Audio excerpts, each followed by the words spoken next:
High friends, welcome to Sam's kitchen. Friends, आजची जी आपली रेसिपी आहे ती खास आहे ना प्रवास म्हणजेच ट्रॅव्हलिंगसाठी आहे। मुलांना आता सुट्ट्या लागलेल्या आहेत, काही जणांच्या सुट्ट्या चालू झालेल्या आहेत, काही जणांना मे पासून सुट्ट्या लागणार आहेत। सो नक्कीच आहे ना ट्रॅव्हलिंग आपण करतोच। मग ट्रॅव्हलिंग मध्ये असं बाहेरचं काही आहे ना देण्यापेक्षा असं वाटतं की घरातनच काहीतरी आहे ना घेऊन गेलेलं पौष्टिक असं काहीतरी असावं, म्हणून आज आपण आहे ना एक रेसिपी शेअर करत आहोत। ती आहे बेसन थेपले।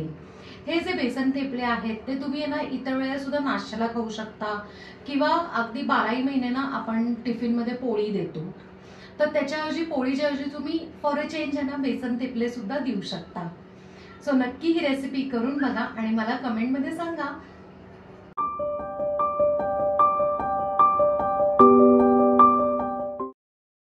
बेसन थेपले करण्यासाठी आपण ही जी आमटीची वाटी आहे तेच प्रमाण घ्यायचंय। 2 वाट्या आपण आहे ना गव्हाचं पीठ म्हणजेच कणिक घेतलेली आहे, 1 वाटी डाळीचं पीठ म्हणजेच बेसन, अर्धा चमचा आपण ओवा घेतलेला आहे, तो असा थोडासा क्रश करून टाकायचा, म्हणजे काय होतं ना त्याचा फ्लेवर खूप छान उतरतो। 1.5 ते 2 चमचे धनेपूड, 1.5 ते 2 चमचे लाल मिरची पावडर, चवीप्रमाणे मीठ, थोडीशी बारीक चिरलेली कोथिंबीर, 1 चमचा तेल, अर्धी वाटी दही। आता हे सगळं मिश्रण आहे ना आपण मिक्स करून घेऊयात। दह्याचा अंदाज घेऊन आपण थोडं थोडं पाणी वापरणार आहोत। आता इकडे ना आपण दही कशासाठी टाकलंय माहितीये का, आपले थेपले चविष्ट तर होतातच पण ना मऊ पण राहतात बराच काळ। कारण कसं होतं की हे जे थेपले आहेत ते जवळजवळ 4 ते 5 दिवस खूप छान टिकतात। आता थोडं थोडं पाणी टाकून आपण मीडियम कन्सिस्टन्सीचं भिजवून घेऊयात, फारही घट्ट नाही, कारण घट्ट जर भिजवलं ना तर आपले जे थेपले आहेत ते कोरडे आणि थोडेसे कडक होतात किंवा वातट होतात। यासाठी आपण मीडियम कन्सिस्टन्सीचं भिजवून घेऊयात। पीठ आपण आहे ना मऊ भिजवून घेतलंय। आता काय करायचं, फायनल थोडंसं तेल घालून आहे ना परत एकदा छान मऊ मळून घेऊया। आपण तेल लावून आहे ना छानपैकी मळून घेतलेलं आणि पीठ मस्त मऊ झालंय, पण ना आपल्याला पीठ मुरवायचंय, त्यासाठी आपण एक 15 ते 20 मिनिटं याच्यावर झाकण ठेवूयात। 20 मिनिटं झालेली आहे आणि आपलं पीठ छान मुरलंय। आता आपण काय करूयात की परत आहे ना एकदा मळून घेऊन मस्तपैकी आहे ना सॉफ्ट करून घेऊयात।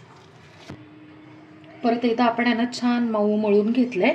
आता काय करायचंय की थेपल्यासाठी बरोबर लिंबा एवढा आहे ना गोळा करून घ्यायचा आहे। आपले जे रेग्युलर आपण पोळ्या करतो त्यावेळेला मोठा गोळा असतो त्याच्यापेक्षा थोडासा कमी घ्यायचा आहे।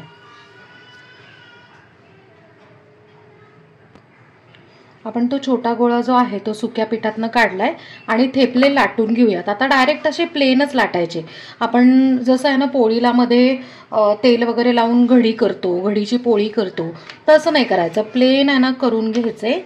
आणि दुसरी गोष्ट म्हणजे थेपले लाटताना जाड कधीच लाटायचे नाही, छान असे पातळसर लाटायचे। थेपला लाटून घेतलाय आणि किती पातळ आहे हे तुम्हाला लक्षात येईल। आता आपण थेपला भाजून घेऊयात। आता थेपला भाजण्यासाठी आपण तवा गरम करायला ठेवलाय। तव्याची फ्लेम जी आहे इकडे ना महत्वाची टिप आहे, तव्याची फ्लेम जी आहे ती मीडियम ठेवायची, फारही बारीक नाही आणि फारही मोठी नाही। अगदी 4 ते 5 सेकंद आपण आहे ना शेकून घेणार आहे आणि लगेच उलटायचा आहे आपला थेपला।